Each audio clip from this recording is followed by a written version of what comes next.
L'évolution selon Darwin, la descendance modifiée. En bref, alors il s'agit d'un cours plutôt côté faculté. C'est un résumé, ce n'est pas un cours exhaustif.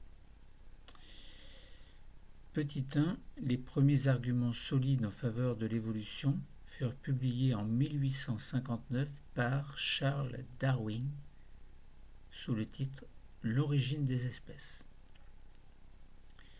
Deuxième point, l'évolution est l'ensemble des changements que la vie a subis sur la Terre depuis son apparition. Voyons en bref ce qu'il...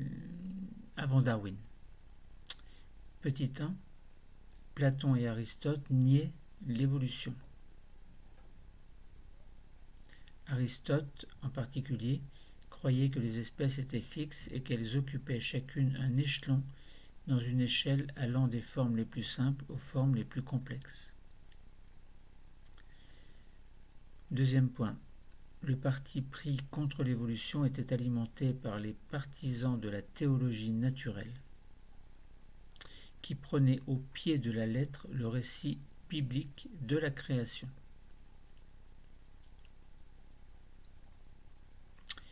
Linné, par exemple, élabora une nomenclature et une classification hiérarchique dans l'intention de révéler le dessein du Créateur. Alors dessein, D-E-2-S-E-I-N. Troisième point. Pour Cuvier, la succession des espèces fossiles dans les strates géologiques s'expliquait par des catastrophes qui avaient anéanti toutes les formes de vie. Quatrième point. Les géologues James Hutton et Charles Lyell avancèrent que les changements profonds de la surface terrestre résultaient d'actions lentes mais continuelles. Cinquième point. Avant Darwin, Jean-Baptiste de Lamarck formula une théorie de l'évolution selon laquelle les organismes transmettent à leurs descendants les caractères qu'ils acquièrent en interagissant avec leur milieu, ce qui augmente le degré de complexité et d'adaptation des espèces. Toutefois, rien ne prouve que les caractères acquis soient transmissibles.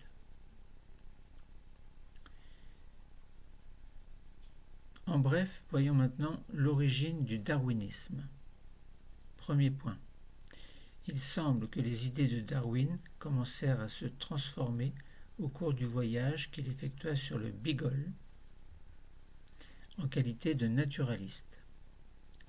Darwin s'étonna de la distribution géographique des espèces qu'il observa alors, notamment aux îles Galapagos, et des relations qui les unissaient. Il en vint peu à peu à penser que les nouvelles espèces émergent de formes ancestrales par suite de l'accumulation graduelle d'adaptations.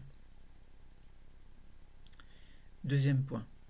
Après maintes tergiversations, Darwin publia L'origine des espèces après avoir lu le manuscrit d'Alfred Wallace, un naturaliste qui avait formulé de son côté la théorie de la sélection naturelle. Voyons en bref les deux volets du darwinisme. Petit 1. Les idées de Darwin expriment dans L'origine des espèces. Je répète. Les idées que Darwin exprime dans L'origine des espèces se composent de deux volets. Premièrement, les nouvelles espèces apparaissent comme une descendance modifiée d'espèces ancestrales. Deuxièmement, la sélection naturelle est le mécanisme de l'évolution. Deuxièmement, la sélection naturelle repose sur l'inégalité des chances de reproduction.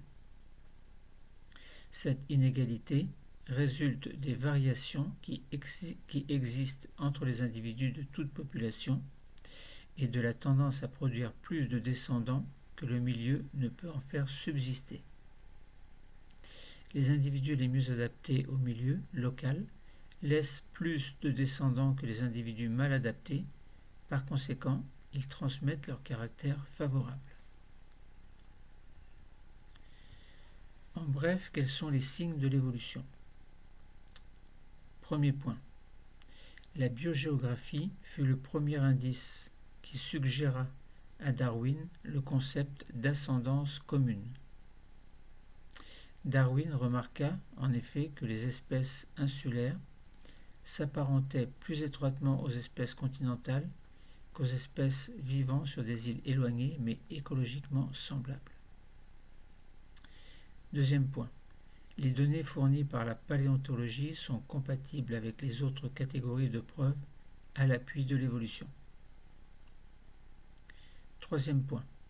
La taxinomie hiérarchique s'accorde avec le principe d'ascendance commune. Quatrième point.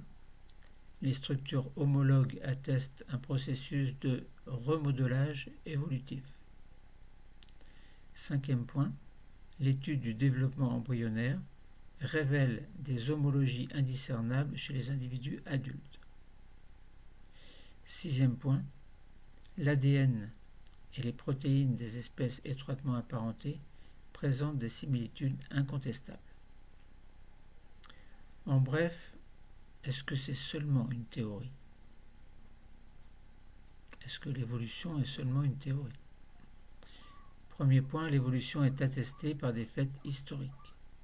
Deuxième point, appliqué à l'évolution, le terme théorie désigne des modèles expliquant les mécanismes de l'évolution, telle la théorie de la sélection naturelle de Darwin. Voilà, c'était vraiment bref.